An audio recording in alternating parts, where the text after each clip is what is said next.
अहिल्या के पास में तप जप सब था, पर खाली इंद्र के साथ में थोड़ी गड़बड़ हो गई। एक एक कर्म खराब हो गया, बस सब लुट गया। सब था उनके पास में। धर्मराज ने कभी झूठ नहीं बोला, केवल एक बार झूठ बोला गया, सब खत्म हो गया। मैं ये नहीं कहता हूं कि आप कितने अच्छे, मैं कहता हूं आप बहुत अच्छे हैं। आप जितने भी अच्छे रहो, पर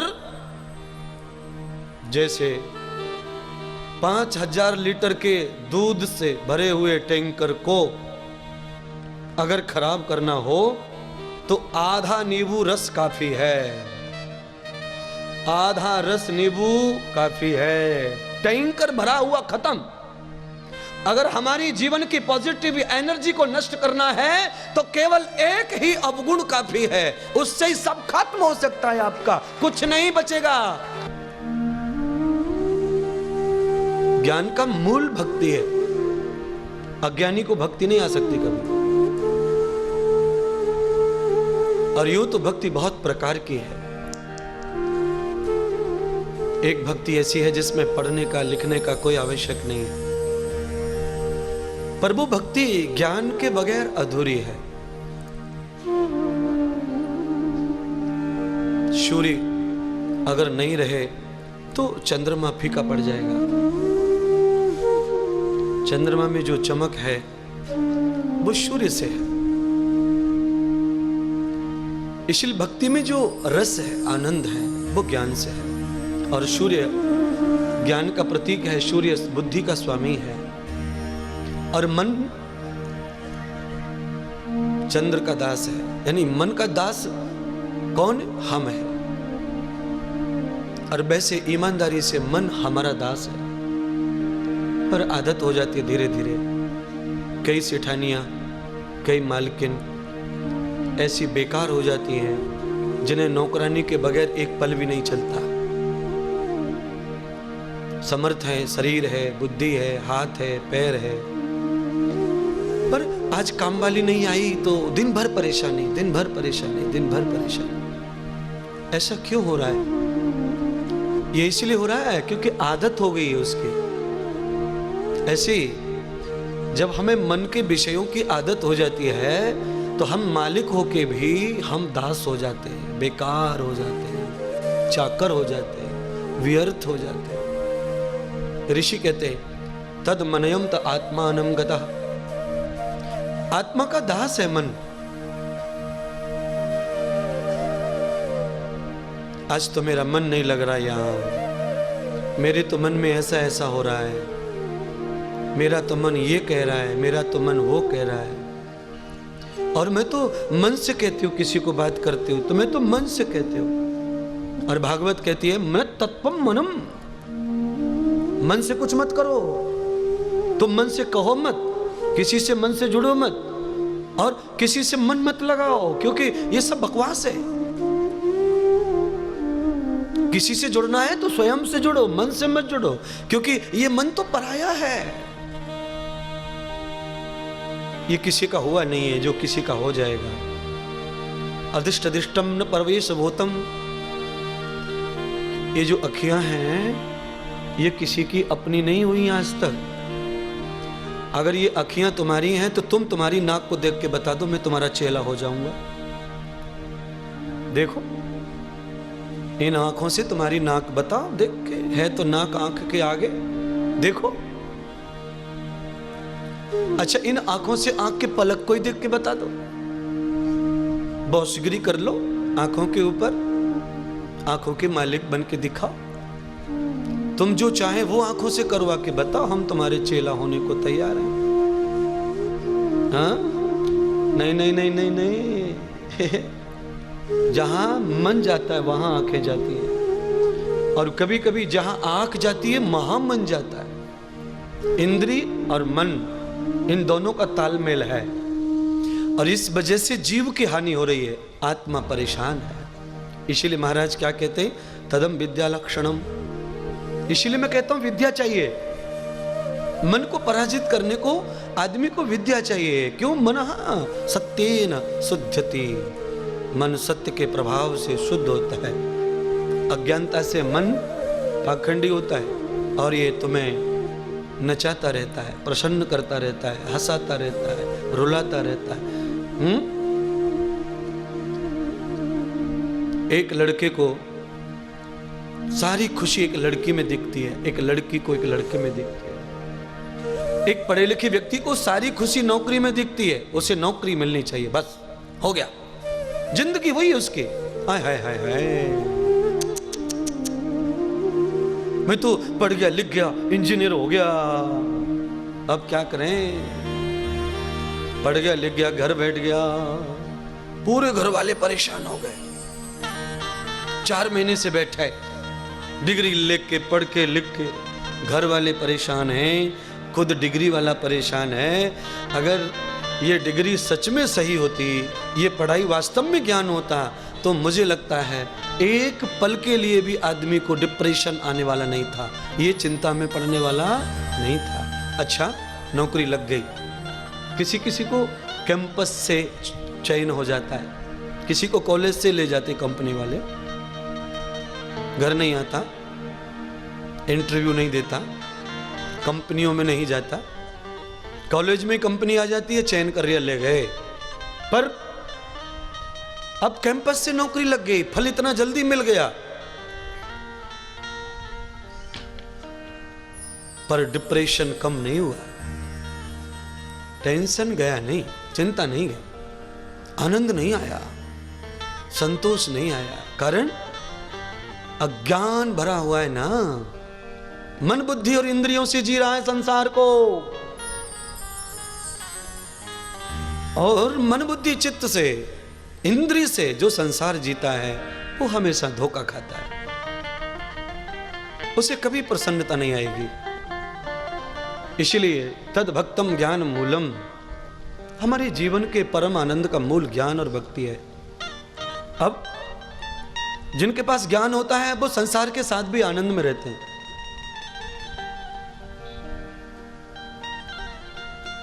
जिनके पास भक्ति है उनके पास ज्ञान आ जाता है, विवेक आ जाता है।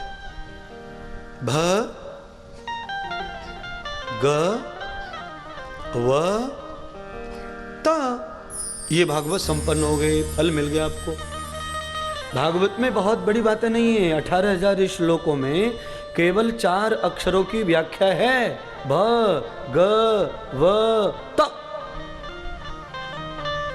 चतुर्दशाम चतुर्योगम पुण्यम चतुर्वर्णम चतुराश्रम चतुर्युगम वेदम चतुर्मूलम चतुरांगतो व्याय चतुरो नाम योगश्च विष्णु प्रियागतम भागवत। अर्थात चतुर्भुज नारायण विष्णु और चतुर्मुख ब्रह्मा, चतुर्वर्ण आश्रम और चतुर्वर्ण, चतुर्वेद, चतुर्युग, चतुर्प्रहर, चतुरांग, ये भागवत है। 4 मुख वाला ब्रह्मा, 4 हाथ वाला विष्णु, 4 युग वाला संसार, 4 प्रहर वाला दिन, 4 वेदों वाला ये ज्ञान और चतुर अंग बुद्धि, ये इतना सब भागवत में है। आपके पास कितनी बुद्धि है?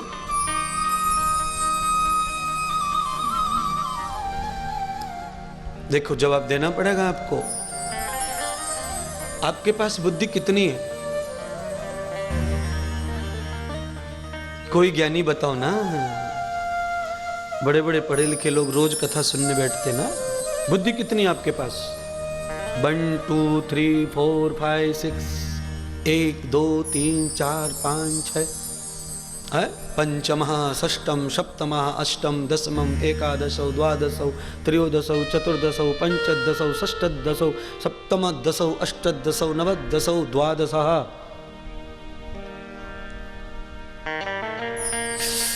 अये महाराज,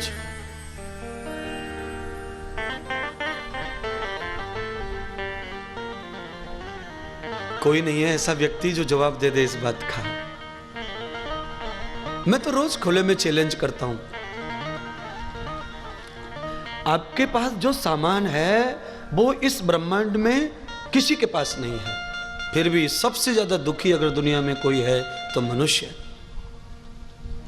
भैंस को कोई दुख नहीं है, मलेरिया कभी नहीं होता, बड़े बड़े मच्छर काटते उसको। आपने आज तक कभी हाथी को टाइफाइड होते देखा है? 24 घंटे मच्छरों में रहता है जंगल में, कोई गुड नाइट नहीं, कोई मच्छरदानी नहीं, वगैरह वगैरह। और आप तो साधनों में जीते हैं, फिर भी डेंगू के मारे भागे भागे घूम रहे हैं। आपने प्रयोग नहीं किया खुद का, और जो खुद का प्रयोग करता है वो सर्व संपन्न रहता है, सुखी, समृद्ध, ऐश्वर्य, आनंदित, योग, भक्ति, ज्ञान, विवेक, सारी धारणाएं उसमें प्रवेश कर जाती है। ये मैं नहीं कह रहा हूं, इस दुनिया की प्रथम पुस्तक कह रही है, ब्रह्मा जी की वाणी। कौन सी प्रथम पुस्तक है दुनिया के? ऋग्वेद। ऋग्वेद कह रहा है, देव आयन्तु सुमनस्य मानः सुसारथी रस्वा इन मनुष्याने नीयते भी सुभ्रवाजिन इव हृत्प्रतिष्ठम यद जिरम जविष्ठम तन्मे मनः शिव संकल्पमस्तु। वेद मंत्र क्या कहता है? वेद मंत्र कहता है जिस व्यक्ति का मन शिव जी के चरणों में अर्पण हो जाता है वो व्यक्ति स्वयं ही ब्रह्म हो जाता है, उसे फिर मनुष्य रहने की जरूरत नहीं पड़ती है और वो भगवान को ढूंढता नहीं है। अब आपसे सवाल करता हूं, जवाब दीजिए। सबको आता है जवाब, सब दे देंगे। सबरी ने राम को ढूंढा कि राम ने सबरी को ढूंढा?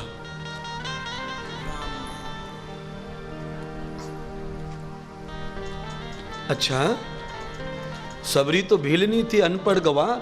आप तो पढ़े लिखे हैं, डिग्री लेके घूम रहे हैं, बड़े बड़े बंगलों में सो रहे हैं, वो तो झोपड़ी में।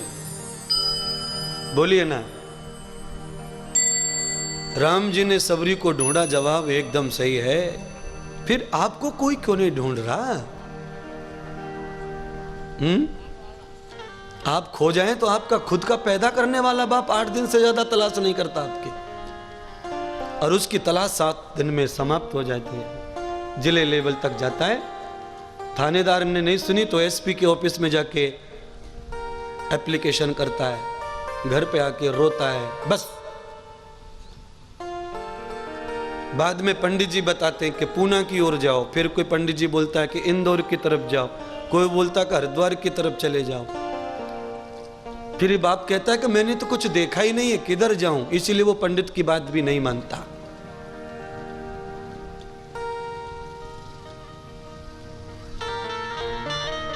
मैं तो आपको ये बताना चाहता हूं ईमानदारी से, आपको भगवान को ढूंढने का प्रयत्न नहीं करना चाहिए, क्योंकि आप मूर्ख कहलाएंगे।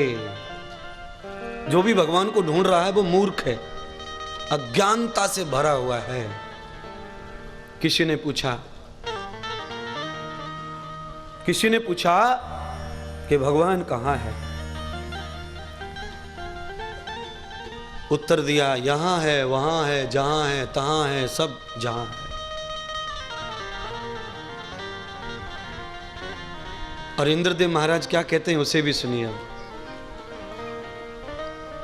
यहां वहां कोने कोने तू ही मशहूर है, हाय निकट से भी निकट है, तू दूर से भी दूर है।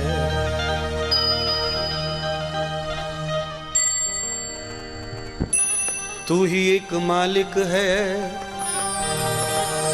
सारी कायनात का, फूल भरी क्यारियों का, तारों भरी रात का। तुझ में समाया हुआ और ये सकल जहान है, और प्रभु तू कितना महान है। केवल 90% हम कर सकते हैं, 10% केवल हमारे पास ज्ञान नहीं है। भगवान से कम हम यहीं पढ़ते हैं, और वो 10% क्या क्या नहीं है हमारे पास, अब सुनाऊं। रामायण के अनुसार कहता हूं पहले, क्योंकि सबसे पिछला ग्रंथ रामायण है। जो कल परसों रचना हुई है उसकी। तुलसीदास जी की मति अनुसार कहता हूं, हानि लाभ जीव मरण यश अपयश, ये 6 चीज हमारे हाथ में नहीं है। एक तो हम जन्म मरण नहीं कर सकते खुद का, हम जब चाहे तब जन्म नहीं ले सकते, जब चाहे तब मर नहीं सकते, ये हमारे हाथ में नहीं है। और एक यश अपयश, कोई कितना भी चाहे कि मेरा यश हो जाए, यश हो जाए, नहीं होगा तो नहीं होगा, नहीं होगा तो नहीं होगा, ये सब राम कृपा से होगा, प्रभु चाहेंगे तब होगा। हानि लाभ, चाहे कोई कितना भी झूठ बोल ले व्यापार में, लाभ नहीं होगा तो नहीं होगा। और एक भी झूठ मत बोलो, लाभ लाभ लाभ होगा तो होगा। क्यों? ये हमारे हाथ में नहीं है, हमारे हाथ में नहीं है। ये गीता ने भी कहा, कर्मण्येवाधिकारस्ते मां फले सुखदाश्चन। हाँ देखो, रामायण मैंने ले ली, गीता ले ली। अब 500 वर्ष पहले रामायण लिखी गई है, तुलसीदास की 5000 वर्ष पहले गीता लिखी गई है, उससे और 8 लाख वर्ष पहले वाल्मीकि रामायण लिखी गई है, उसका भी मेरे पास प्रमाण है। और उपनिषद से लेकर दर्शन शास्त्र से लेकर इस अनादि ज्ञान वेद से लेकर सबका मेरे पास प्रमाण है। ब्रह्मा के मुझ से जो जो निकला है सब चीजें मेरे पास है। व्यास जी के मुंह से जो निकला है वो भी मेरे पास है, कृष्ण के मुंह से जो निकला है वो मेरे पास है, कपिल के मुंह से जो निकला है, कणाद के मुंह से जो निकला है, अगस्त के, जयमुनि के, दंस के से और शंकराचार्य के मुंह से जो निकला है वो भी मेरे पास है। मैं आपको हर जगह से प्रमाण दे सकता हूं, पर आपको सुनाने से इतना फायदा नहीं है।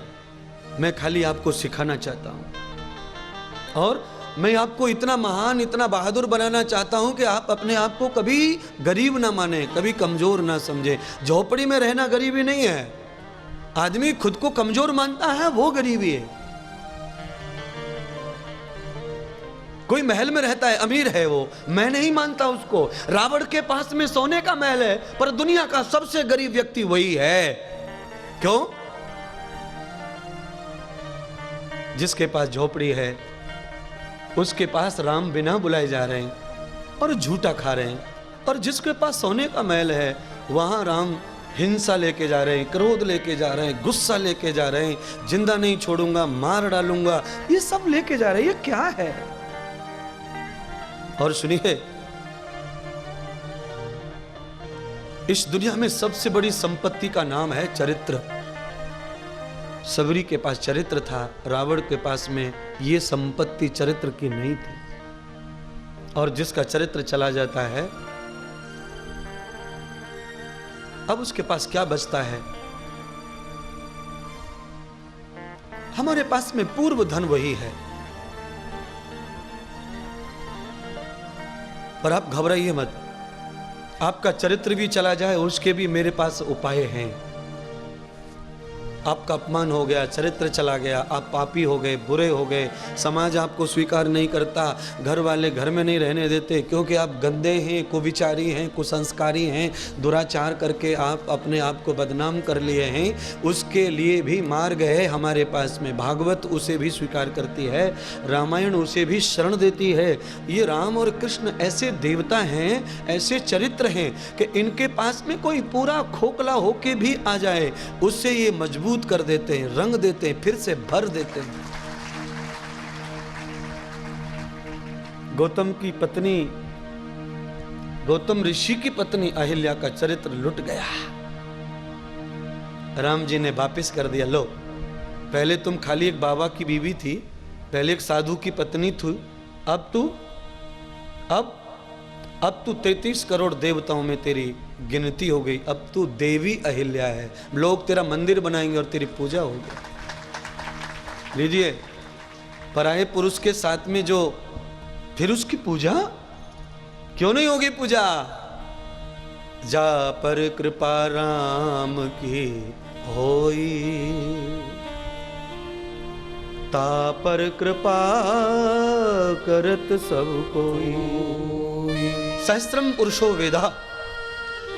अहिल्या ने 100 वर्षों तक अपने परिवार संसार का त्याग किया और 100 वर्ष पत्थर की शिला बनकर भगवान राम का ध्यान करती रही। 100 वर्ष में नई अहिल्या प्रकट हो गई। आप भी कर सकते हैं ये काम। एक फोड़ा हो जाए गाल पर, आप उसे फोड़ लो, कितने भी मरहम लगा लो, हैवी से हैवी क्रीम लगा लो, पर वो 20 दिन से पहले सुधरने वाला नहीं। अरे एक फोड़े को अच्छा होने को 20 दिन लगते हैं, जीवन अच्छा होने को 100 वर्ष की बात कही है। ऋग्वेद कहता है शतम जीवेम शरदः शतम शृणुयाम शरदः शतम प्रप्रभाम शरद शतम दीना श्याम शरद। 100 वर्ष का जीवन है और ये 100 के 100 वर्ष आप अपने जन्मदाता को दे दो, प्रभु को, निर्माता को, कलाकार को, कारीगर को।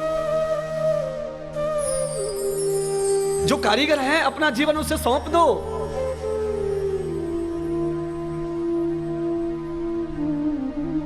हल्दी डाल दो, नमक डाल दो, मिर्ची डाल दो, धनिया डाल दो, हींग डाल दो, सब डाल दो, केवल नमक मत डालो, सब्जी निस्वाद हो जाती है, नीरस हो जाती है। एक कमी ही जीवन को खत्म करती है। अहिल्या के पास में तप जप सब था, पर खाली इंद्र के साथ में थोड़ी गड़बड़ हो गई, एक कर्म खराब हो गया, बस सब लुट गया। सब था उनके पास में। धर्मराज ने कभी झूठ नहीं बोला, केवल एक बार झूठ बोला गया, सब खत्म हो गया। मैं ये नहीं कहता हूं कि आप कितने अच्छे हैं, मैं कहता हूं आप बहुत अच्छे हैं। आप जितने भी अच्छे रहो, पर जैसे 5000 लीटर के दूध से भरे हुए टैंकर को अगर खराब करना हो तो आधा नींबू रस काफी है, आधा रस नींबू काफी है। टैंकर भरा हुआ खत्म। अगर हमारी जीवन की पॉजिटिव एनर्जी को नष्ट करना है तो केवल एक ही अवगुण काफी है, उससे ही सब खत्म हो सकता है। आपका कुछ नहीं बचेगा। सब अच्छा है, सब अच्छा है मेरा है। वैसे तो हमारे वो बहुत अच्छे हैं, हमारे वो कौन वो, हमारे वो बहुत अच्छे हैं, उनमें कोई कमी नहीं है, उनमें कोई कमी। क्या कमी है उनमें? बस वो एक ही कमी तो प्रॉब्लम दे रही है। अगर आपको अपने मटके से पानी खाली करना है तो पूरे मटके को फोड़ने की जरूरत नहीं है, एक छोटा सा छिद्र कर दिया ना, वो भी काफी है। हाँ, भरने के लिए जितना मोटा छिद्र निकलता है उतना खाली करने को लगता नहीं है। भरने को मोटा छिद्र लगता और खाली करने को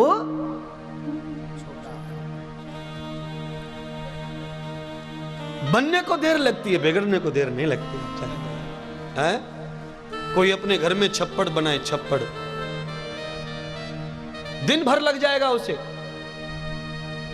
बांस बांधो, ये बांधो, वो बांधो, दिन भर।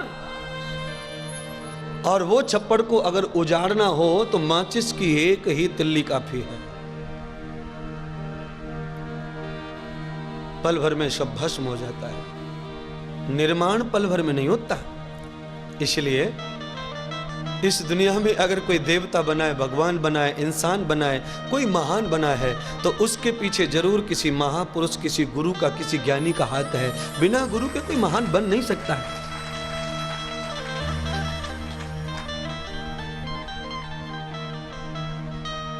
आप जो करते हो अच्छा करते हो, इतना ही काफी नहीं है। उसका फार्मूला क्या है, सिद्धांत क्या है?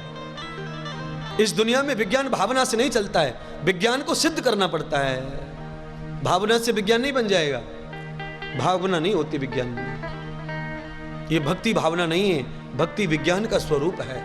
इसीलिए तो ऋषियों ने कहा यम नियम आसन प्राणायाम ध्यान धारणा समाधि, इन अंगों से गुजरना पड़ेगा तब भक्ति आती है। ऐसे भावना से नहीं आ जाएगी। अगर भावना से भगवान खुश हो जाते तो भावना से रोटी पका के बताओ चूल्हे पे, आंख बंद कर लो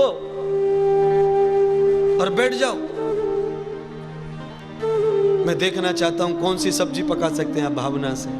अच्छा, कपड़े पहन के बताओ भावना से, कपाट खोल के बताओ भावना से, भावना में खराब नहीं बता रहा किसी के, भावना पूरक है पर साधन नहीं है। भावना हमारा पूरक है, पूरक। जैसे आपको घर में खंबा खड़ा करना है तो खंबा खड़ा करने के लिए असारी लगती है। पहले सबसे पहले असारी लगती है, लोहा। पहले लोहा, खंबे के बराबर का लोहा खड़ा करना पड़ता है, पर खाली लोहे से खंबा नहीं बन जाएगा।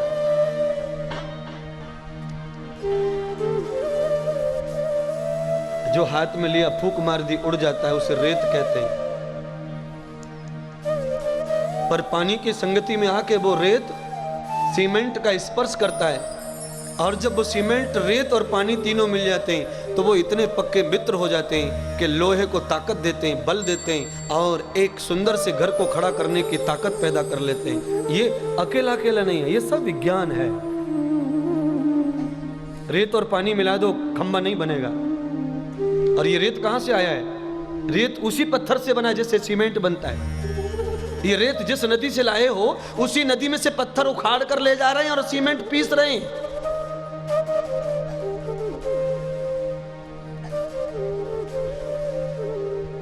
पत्थर वही है, जहां से आप रेत भर के लाए हो वहीं से पत्थर ले गए सीमेंट बनाने को, और वही तत्व है। पर प्रयोग बदल गया, उसका प्रयोग बदल गया है।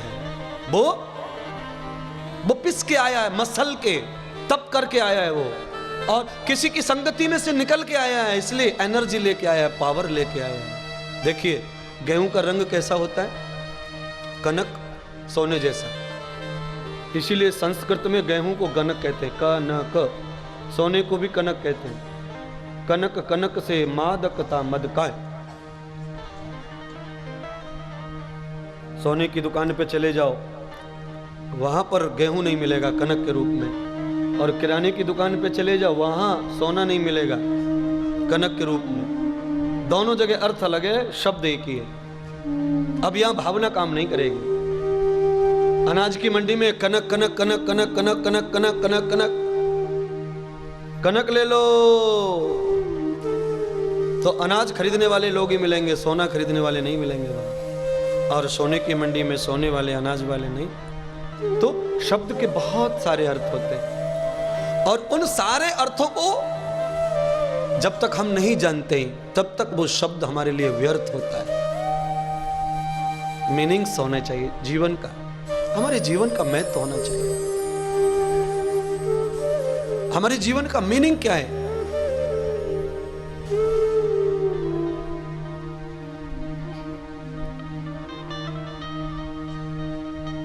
मुझे नहीं पता किसको मालूम है, पर मैं आपको वो बात भूल नहीं चाहता, मैं बताना चाहता हूं जीवन का महत्व। अकबर ने बीरबल से पूछा कि मुझे हिंदू होना है, पर मेरी शंका का समाधान करो। समाधान करने के लिए इंद्रदेव महाराज बैठे ही ना, चिंता नहीं करना। क्या समाधान करें? तो बीरबल ने कहा महाराज पूछिए, सवाल तो पूछिए। अकबर ने कहा 3 सवाल है मेरे मन में। पहला सवाल यह है कि तुम बहुत भगवान भगवान करते हो, तुमने कभी भगवान देखा है? कहां है वो? मुझे बता दो, मैं हिंदू होना चाहता हूं। एक। दूसरा, अच्छा वो अगर है दुनिया में तो क्या करता है, वो मुझे बताओ, मैं हिंदू हो जाऊंगा। तीसरा, वो क्या नहीं करता है, वो भी मुझे बता दो। बीरबल ने कहा आज तो फंस गए। दुनिया में करोड़ों भक्त ऐसे हैं जिनकी पूरी जिंदगी भगवान की भक्ति करते निकल गई, पर भगवान की लीला, भगवान के कर्तव्य, भगवान की रचना के बारे में उन्हें कुछ भी पता नहीं। बीरबल भी ऐसा ही भगत था। वो था राम भगत, पूजा पाठ नियम से, मंदिर संदिर सब पूजा पाठ चकाचक, तिलक बिलक लगा के ओके, पर उसे अत्ता पत्ता कुछ नहीं भगवान का। फंस गया, फंस गया। अकबर ने कहा बताओ, मुझे हिंदू होने का है। बीरबल ने कहा बाप रे, ये तो बहुत मुश्किल हो गई। आज तक बीरबल अकबर के सामने कभी छोटा नहीं हुआ, और बीरबल बुद्धि की वजह से बीरबल की पूजा थी, और आज बुद्धि की पकड़ हो गई, क्योंकि सब कुछ बुद्धि में प्रकट नहीं हो सकता है। ये तो गुरु ज्ञान, गुरु के सानिध्य में रह के बुद्धि प्रभावशाली बनती है। बुद्धि अपने आप कभी मस्त नहीं होती है, बुद्धि गुरु के सानिध्य में रह के विकास करती है। बीरबल ने कहा महाराज माफ कीजिए, और मैं आपकी शंका का समाधान करना चाहूंगा, पर मुझे मोहलत दीजिए, मुझे थोड़े दिन के लिए समय दीजिए। मैं चाहता हूं कि आप थोड़े दिन बाद मुझसे ये सवाल करें। बोलिए कितने दिन? बीरबल ने कहा 7 दिन, छुट्टी दे दो। अकबर ने बीरबल को छुट्टी दे दी। बीरबल घर पे आए, और घर पे आने के बाद बीरबल ने खटिया पकड़ ली टेंशन के मारे, क्योंकि जिन व्यक्तियों के अंदर इज्जत का प्रभाव होता है वो बेइज्जती को पसंद नहीं कर सकते, मर जाते हैं, फांसी खा लेते हैं, जहर खा लेते हैं, पर वो नहीं पसंद करते। बीरबल ने खाट पकड़ ली, बिस्तर पर आ गया। बीरबल की 6 साल की इकलौती कन्या अपने पिताजी के पास आई और प्रणाम करने लगी। हर रोज पिताजी आते थे तो कुछ न कुछ खाने का सामान लाते थे और अपनी बेटी को दरवाजे से आवाज देते थे। आज ना तो आवाज दी और ना ही पुत्री बेटी कुछ कहा और ना खाने पीने का, और आके बीमार जैसे पड़ गए। तो बेटी ने नमस्कार किया और कहा पिताजी क्या स्वास्थ्य बिगड़ा है, क्या बात है, आज आपने आवाज ही नहीं दी, आप कब आए पता ही नहीं चला। बीरबल ने कहा जाओ जाओ जाओ जाओ जाओ, सोने दो सोने दो, जाओ जाओ जाओ सोने दो।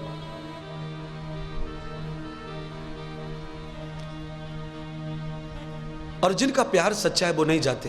बेटी नहीं गई, बैठ गई, हाथ पकड़ने लगी, माथा दबाने लगी, पैर दबाने लगी। नहीं नहीं नहीं नहीं, पैर मत दबाओ, हाथ मत दबाओ, मुझे नहीं जरूरत है, जाओ तुम जाओ, मुझे अकेला छोड़ दो। पिताजी क्या हुआ है, आपको मेरी सौगंध है, बताओ।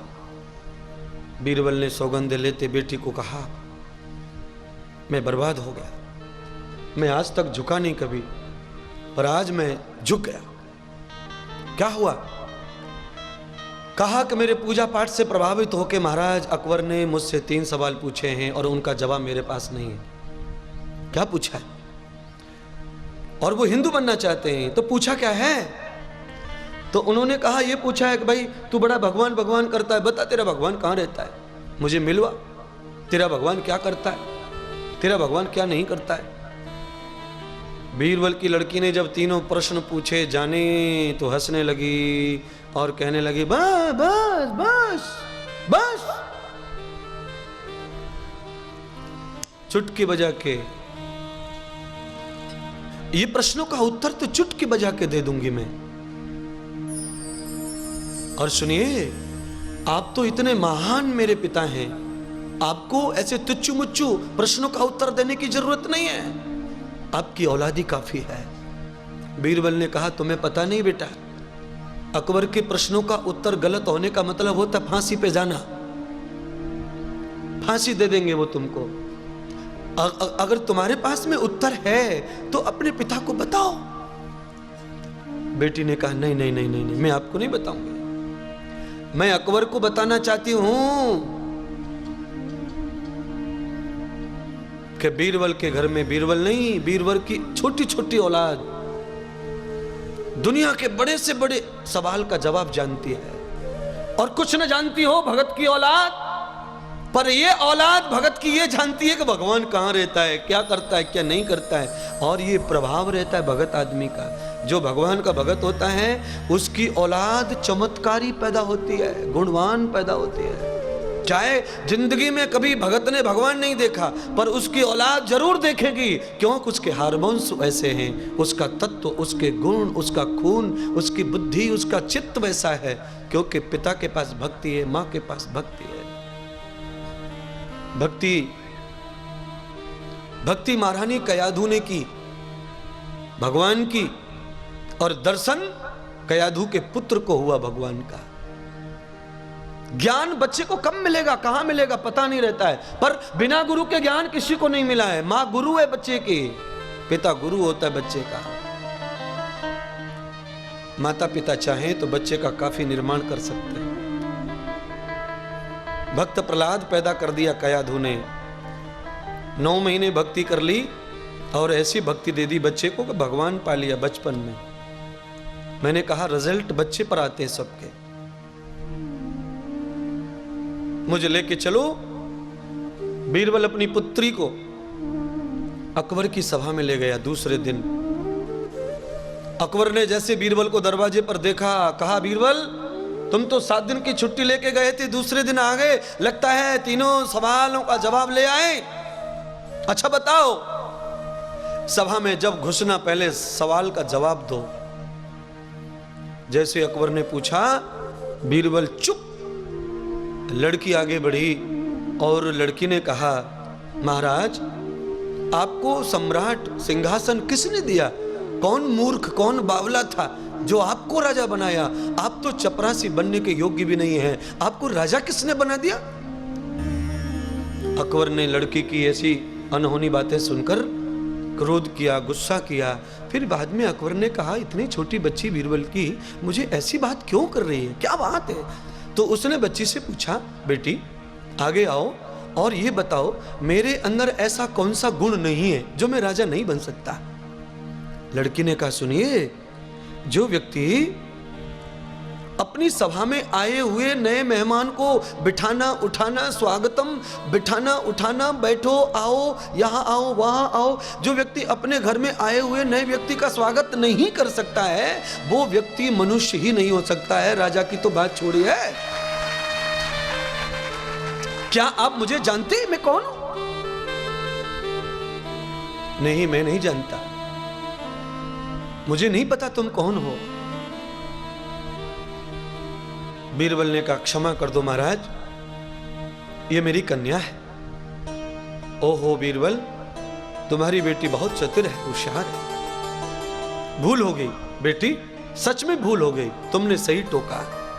मुझे तुम्हारा सच में आवा भगत करना चाहिए था, रिस्पेक्ट करना चाहिए था। आइए आइए, बैठो बैठो बैठो बैठो बैठो। बीरबल की कन्या ने कहा, नहीं नहीं नहीं नहीं, मैं बैठूंगी नहीं, मेरे लिए आसन कुर्सी जरूरी नहीं है, मेरे लिए खाली मैंने आपका प्रभाव देखा है कि आप में कितने गुण हैं।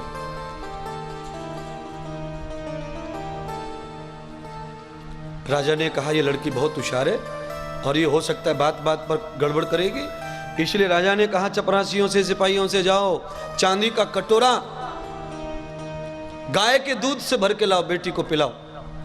वो जानता था अकबर कि ये हिंदू की लड़की है, गाय का दूध ही पीती होगी। गाय का दूध मंगाया अकबर ने चांदी के कटोरे में, क्योंकि पहले मुसलमान राजा चांदी के बर्तनों में खाना खाते थे, तो चांदी के कटोरे में लाके और दूध दे दिया बीरबल की कन्या को। और बीरबल की कन्या ने दूध का कटोरा हाथ में ले लिया और अकबर के सामने पहुंच गई और उसमें सीधे हाथ की उंगली डाल के घुमाने लगी, घुमाने लगी, घुमाने लगी, घुमाने लगी, घुमाने लगी, घुमाने लगी, घुमाने लगी। उंगली कौन सी?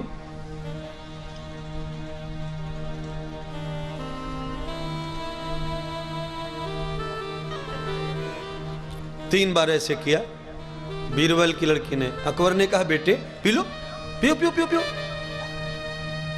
नहीं नहीं नहीं नहीं नहीं नहीं, नहीं, मैं पीना नहीं मुझे दूध, मैं खाली ये जानना चाहती हूं अकबर राजा कि मेरी मां कहती है कि दूध से घी निकलता है, पर मैं आधा घंटे से उंगली घुमा रही हूं पर मुझे कहीं पर भी घी दिखाई देता।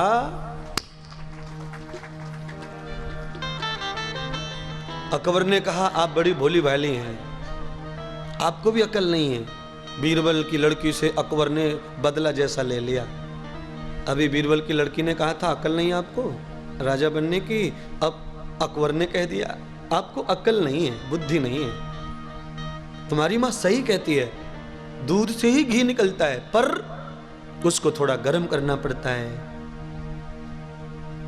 प्रकृति अनुसार उसके तापमान को देखकर उसमें थोड़ा सा दही डालना पड़ता है, उससे दही बनाना पड़ता है, उसके बाद में उसे मथनी से मथना पड़ता है और फिर जाकर उसमें कहीं मक्खन निकलता है, घी निकलता है। ओहो, तालियां बजाओ, जोर से कहा बीरबल की लड़की। अकबर ने कहा, बेटी तालियां क्यों बजवा रही है?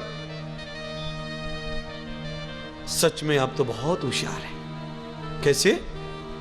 आपने मेरे पिताजी से पहला प्रश्न क्या किया था? मैंने कहा था बेटी कि भगवान कहाँ रहता है, तो आप तो जानते भगवान कहाँ रहता है, फिर आपने मेरे पिताजी से क्यों पूछा? अकबर ने कहा भाई मैंने ऐसा क्या बता दिया जिससे भगवान कहाँ रहता है ये प्रश्न का उत्तर मुझे प्राप्त हो गया? बीरबल की लड़की से कहा बेटी मैंने ऐसा क्या कहा है जो मेरे प्रश्न का उत्तर मैंने खुद दे दिया?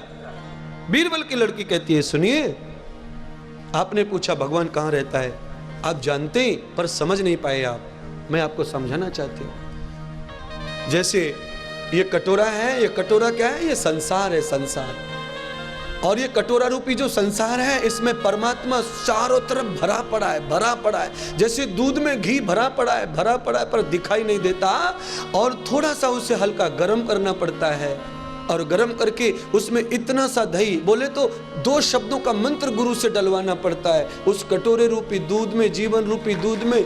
और जब हम इतना सा मंत्र दही के रूप में डालते हैं तो फिर वो जम जाता भक्ति के रूप में। फिर हम साधना संयम की मथनी चलाते हैं, दोनों समय मथनी, संयम और साधना की। जब हम साधना और संयम में अपने जीवन को ढाल लेते हैं तो उसमें से अपने आप ही कृष्ण जैसा, राम जैसा, शिव जैसा कोई भी देवता, कोई भी भगवान ओमकार के रूप में धीरे धीरे हृदय रूपी कटोरे में प्रकट होने लगता है और वो हमें दिखने लगता है। जैसे मथनी चलाकर दूध को गर्म करके जैसे लौनी का लौंदा निकलता है, ऐसे ही जब आदमी मंथन चिंतन करता है भक्ति का, तब उसे इसी संसार में भगवान कहीं भी प्रकट हो जाता है। इसीलिए परमात्मा सब जगह विराजमान है, कोई जगह खाली नहीं है। पर जब तक उसमें मंत्र रूपी दही नहीं डालोगे और संयम और तपस्या की मथनी नहीं घुमाओगे, तब तक वो ठाकुर का दर्शन होने वाला नहीं।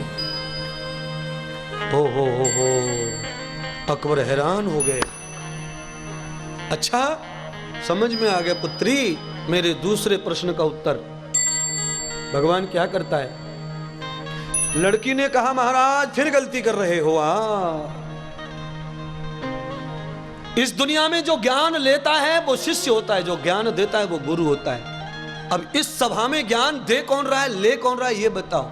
अकबर ने कहा मैं ले रहा हूं, आप दे रहे हैं। तो हमारे हिंदू धर्म में गुरु का आसन ऊपर होता है, चेले का आसन नीचे।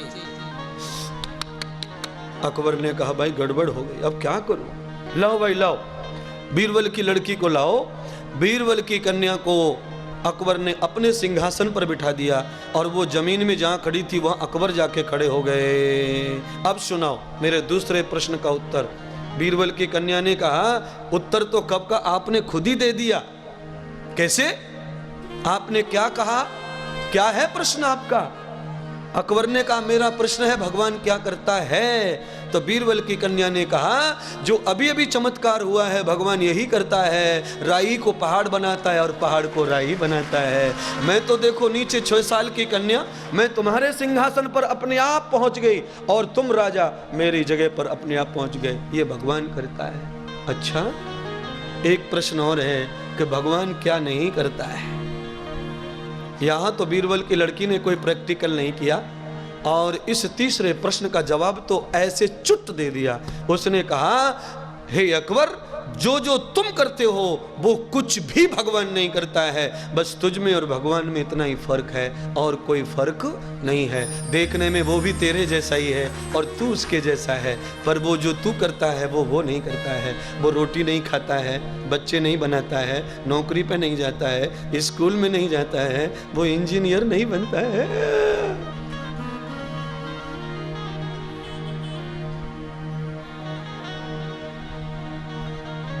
भगवान क्या नहीं खाता है? रोटी। और ये पूरी दुनिया बावड़ी हो रही है खिला खिला के। खा लो कन्हैया, खा लो खा लो, लड्डू खा लो, आज माखन खा लो, आज ये खा लो, वो खा लो। भगवान कन्हैया कहते हैं मैंने जिस दिन गोकुल को छोड़ा उसी दिन से माखन खाना बंद कर दिया है। मुझे 100 वर्ष हो गए द्वारका में, मैं अब माखन खाता। फिर भी मैं ये नहीं कहता कि आप माखन मत खिलाओ, मिश्री मत खिलाओ, खिलाओ रात भर दिन भर, भगवान को जितना प्यार दे सको दो, पर पहले खुद को ऐसा कर लो कि तुम्हारे हाथ से भगवान खा ले। मैंने खुद अपनी आंखों से देखा है, सोने और चांदी की कटोरियों में मंदिरों में सेठानियां माखन मिश्री रखती हैं ठाकुर को भोग लगाने, पर वो चखता तक नहीं। सबरी के झूठे बेर खा रहा है और तुम्हारी सोने की कटोरी का माखन भी नहीं खा रहा है। फर्क किसमें है मुझे नहीं पता। यहां पर भावना का प्रभाव है, इधर भावना काम कर रही है महाराज। जब तक आपका चरित्र उत्तम नहीं बनेगा, जब तक आप भगवान के सच में नहीं बनोगे, तब तक तुम्हारा प्रसाद, तुम्हारा भोग भगवान नहीं लेगा। कहां है भगवान? कहां है भगवान? बताओ ना। अब मैंने आपको दादा दादी वाली कहानी सुनाई है, ये इससे कहानी सुनकर मुझे ज्ञान हो गया कि भगवान कहां है। आप बताओ ना, कहां है भगवान? है? जवाब नहीं है ना। इसलिए आपको भगवान नहीं मिलने वाला है। खोज मत करो, जिंदगी निकल जाएगी खोजते खोजते। और सारी दुनिया ढूंढने में निकली है।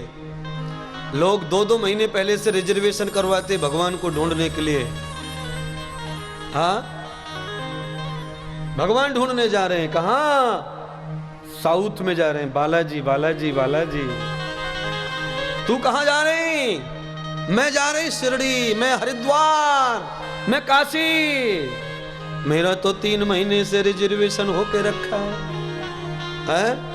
अरे तू क्या भगवान ढूंढेगी? है? क्या भगवान ढूंढेगी? याद रखो, जिनके कान का कुंडल खो जाता है, सुनिए, जिनका पर्स खो जाए, पर्स, कान का कुंडल खो जाए, पैर की पायजेब खो जाए, वो रिजर्वेशन करवा के ढूंढते हैं क्या? बस मेरे पास तो ऐसे ही लॉजिक है। आपका कान का कुंडल खो गया है तो आप बेताब होके ढूंढते हैं, भूख प्यास भूल जाते हैं, नहाना भूल जाते हैं, सोना भूल जाते हैं, चैन नहीं पड़ता। और इधर भगवान को ढूंढने हरिद्वार जा रहे हैं तो फर्स्ट क्लास एसी का रिजर्वेशन। क्यों? क्योंकि रस्ते भर सोने को मिलना चाहिए। खा पी के आम का अचार डिब्बा भर के रखा है, 25 पराठे बना के रखे हैं, महाराष्ट्र की प्रसिद्ध दसवीं बना के रखी है जो 15 दिन तक सड़े ना। दसवीं, उसका नाम ही दसवीं है, 10 दिन तक खा सकते हैं उसे, सड़े सड़ाए आटे को।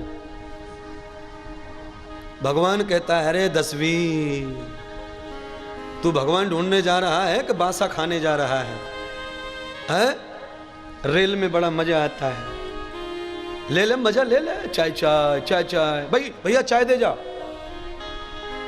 हाँ, बालाजी भगवान कह रहे हैं, निकम्मे मुझे लूट ले, मुझे ढूंढने निकला है घर वालों को कह के।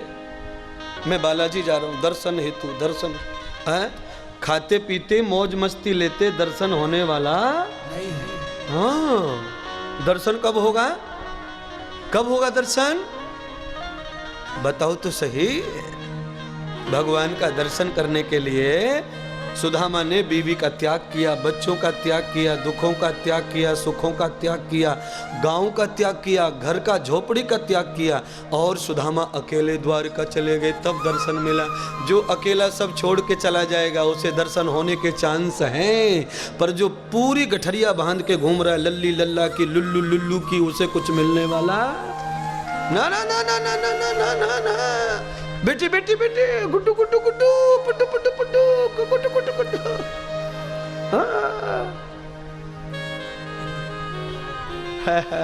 तीर्थ में आए, ये वृंदावन आए, रेल में से उतर गए, ब्रज में।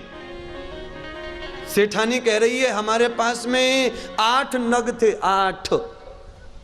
8 नग का मतलब होता है थैला, बैग, सूटकेस, फलाना ढिकाना। ट्रेन में से उतारते समय 1 हो गया, गुड्डू के पापा 2 हो गए, टिंकी 3 हो गए, पिंकी 5 हो गए, ये लाला 6 हो गए। अरे रे रे रे, वो कहाँ है मेरा लिपस्टिक वाला बैग? कहाँ है? असली रह गया माल है। काजर, मेहंदी और कंघी, क्रीम पाउडर, असली बैग रह गया। क्योंकि वो रेल में से उतर रही है ना, तो सजने धजने बाथरूम गई, उधर ही भूल आई उसको। जल्दी जल्दी में घाई गर्दी में लपड़े हो गए। हाँ, और वृंदावन के ठाकुर जी हंस रहे, वाह वाह वाह वाह वाह वाह वाह वाह वाह वाह वाह वाह, मुझे पाने आई है और कंघी को नहीं छोड़ सकती, लिपस्टिक नहीं छोड़ सकती।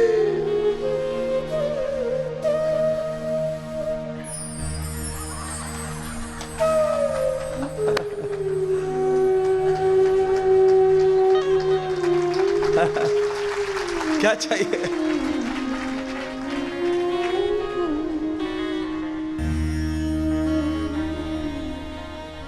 इस दुनिया में ही भगवान मिलता है।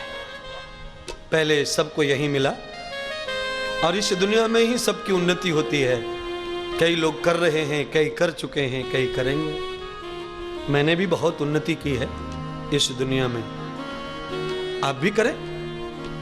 हमारे ऋषियों ने की, पूर्वजों ने की, हमारे देवताओं ने की। अरे दुनिया में जो पहले हो चुका है उसे रिपीट करने में कोई कठिनाई नहीं है। पर प्रश्न कहां है, मेरा प्रवचन कहां शुरू हुआ वहां लौट के आइए, तब मेरा भाषा समझेगी तुमको। प्रश्न यह है कि जो व्यक्ति बुद्धि से, आंखों से और मन से जी रहा है वो कभी उन्नति नहीं कर सकता। वो जीरो है, जीरो ही था और जीरो ही रहेगा, उसे नंबर नहीं मिलेंगे। क्यों? आप बुद्धि से जी रहे ना, मन से जी रहे, मन से। मेरे मन जैसी चाय नहीं बनी आज। हो। ये मन तो अनादि है प्यारे भाइयों, मन अनादि है, चाय अनादि नहीं है। चाय तो अंग्रेज आए तब आई, मन अनादि, अंग्रेजों से पहले भी मन था, तब कहां पीता था ये चाय? यही तो सीखना है महाराज के पास। बोलिए बोलिए। आज तो मेरा मन ऐसा कह रहा है कि मटर पनीर होना चाहिए। क्यों भाई, ऐसा क्यों कह रहा है? मैं आपको लिख के दे सकता हूं, 20 वर्ष पहले पनीर नाम की वस्तु नहीं थी दुनिया में। ये कोई जानता भी नहीं था कौन है पनीर, कहां का पनीर, कैसा पनीर, कौन आया पनीर, बट था ही नहीं। फिर ये मन में कहां से आ गया? ये तो अभी पैदा हुआ है, तेरे मन में कैसे आ गया? मन तो अनादि है, मन कभी नहीं मरा था, वो तो जन्म जन्मों से जिया हुआ मन है। फिर वो ये मन में ये फलाना, ये ठिकाना, ये सब जो है आपको संसार में लिप्त करने वाली चीजें हैं। ये होना आज तो आज तो मेरा मन बड़ा खुश है। पड़ोसी के खुश होने से फायदा नहीं है, तू कितना खुश है वो बता। मैं बहुत खुश हूं ये कहो, मेरा मन बड़ा खुश है। मन तो पड़ोसी है हमारा, हम कितने खुश हैं वो सीखना है हमसे आपको। मन तेरा दास है, मन का स्वामी है तू। हाँ?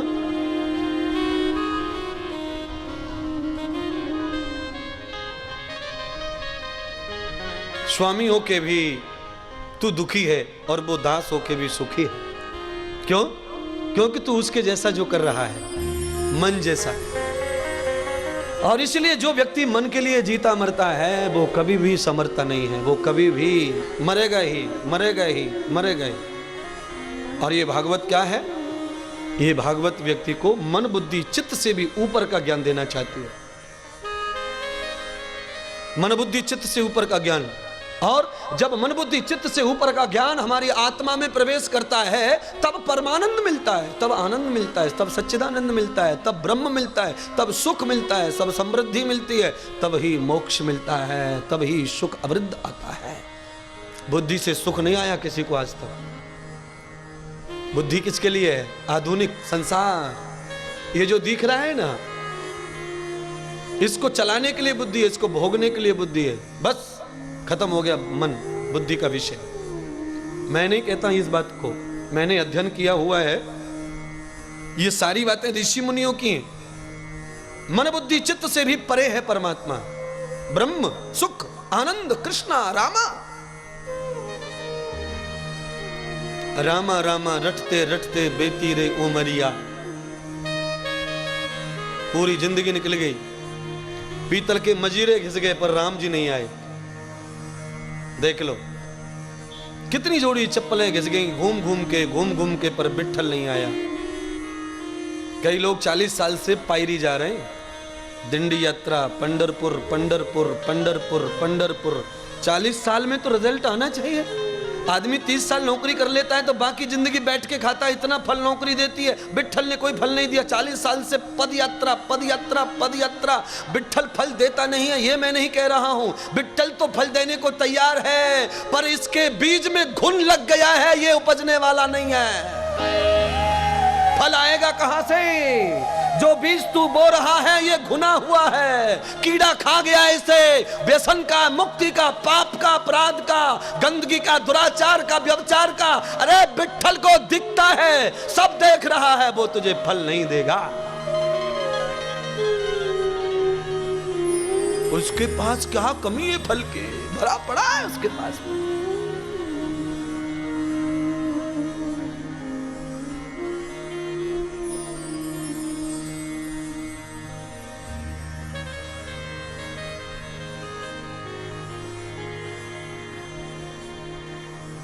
आपको कैसे मिलेगा भगवान फिर?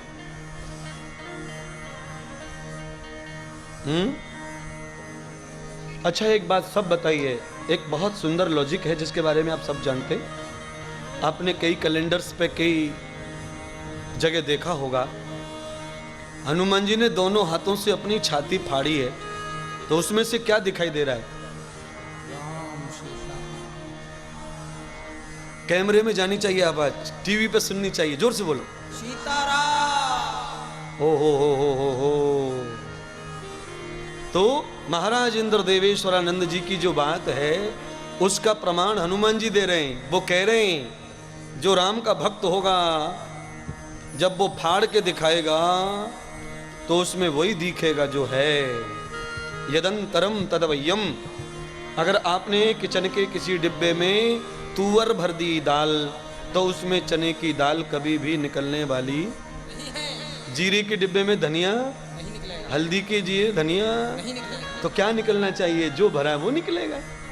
आप अचानक आपकी छाती का ऑपरेशन कर दिया जाए आज, इंद्रदेव बार बार कह रहे हैं कि हनुमान जी यहाँ रहते हैं, राम जी यहाँ रहते हैं, कृष्ण यहाँ रहते हैं, तो आधे लोगों की छाती में अंडे निकलेंगे, आधे के में तम्बाकू निकलेंगे, आधे के में मांस निकलेगा, आधे के में मुर्गी कुटरुकू कुटरुकू।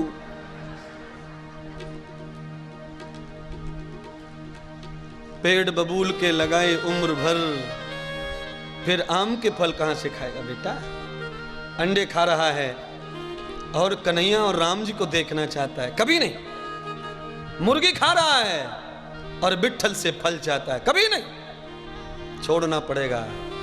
अरे ये तो बहुत बुरी बात है। जिन्होंने भी राम को पाया है उन्होंने अन्न तक का भी त्याग किया है। अन्न तक का, जो अन्न छोड़ देते हैं वो राम तक चले जाते हैं, जो सोना छोड़ देते हैं वो राम को पा लेते हैं। हाय हाय री सबरी, तेरे घर बैठे राम आए, हमारे घर कब आएंगे? ऐसी कभी आशा करी है तुमने? तुम काहे को आशा करेंगे भाई? तुम्हारे घर में तो है ना 7.5 रुपए का फोटो राम का। अगरबत्ती लगा दो, धूप बत्ती, राम खांसी के मारे मरा जा रहा है और उसको धूप बत्ती दे, धूप बत्ती दे, धूप बत्ती दे। अरे एलर्जी है राम को धूप बत्ती की।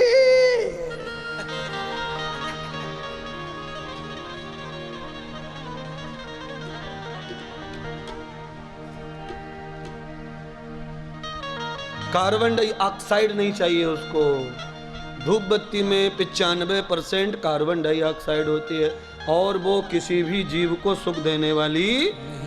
तो फिर आप राम जी को क्यों खिला रहे हैं कार्बन डाइऑक्साइड? O2 कहाँ है तुम्हारे पास? है नहीं, लगता है आग लग गई ऑक्सीजन में तुम्हारी में। ऑक्सीजन कहां से लाएं गुरुजी, बताओ तो सही। सुनिए, गाय का गोबर घर की छत पे सुखा लो। गाय का गोबर घर की छत पे सुखा लो, उसे गौरी कहते हैं, कंडा भी कहते हैं, ऊपला भी कहते हैं। उसके 2-3 टुकड़े छोटे छोटे ले लो और शुद्ध कपूर से गौरी को जला लो और 2 चम्मच घी डाल दो, प्लेट में रख लो, बस उसे ठाकुर जी के आगे घुमाओ। उसे कहते हैं यज्ञम नारायणम यथाम तदलक्षिता यज्ञ भूतम यज्ञो विष्णु प्रियागतम। हा, ये है यज्ञ रूप, भगवान विष्णु का रूप है ये अग्नि। कंडा गौरी ये क्या है? ये शुद्ध ऑक्सीजन देती है, ओजोन को खत्म कर देती है। ये यज्ञ से हजारों किलोमीटर ऊपर जो कार्बन जम गया है बादलों में, उसकी शुद्धि हो जाती है। इतना ऑक्सीजन होता है किसमें? गाय के घृत में, गौरी में गाय के गोबर में ऑक्सीजन निकलता है। और ऑक्सीजन निकलता है इसीलिए तो गाय के गोबर की गैस से रोटी पकाने का अच्छा मामला है। कार्बन डाइऑक्साइड पर कौन रोटी पकाएगा? हाँ, इसीलिए कुछ कुछ बातें जरूर हमसे सीखते चलो। अगरबत्ती लगाना बंद करिए, धूप बत्ती लगाना महा दुश्मन है भगवान की अगरबत्ती। भगवान बहुत परेशान है इससे, अगरबत्ती से। क्यों? अगरबत्ती जहां बनती है वहां जाके देख के तो आओ। अगरबत्ती कैसे बनती है?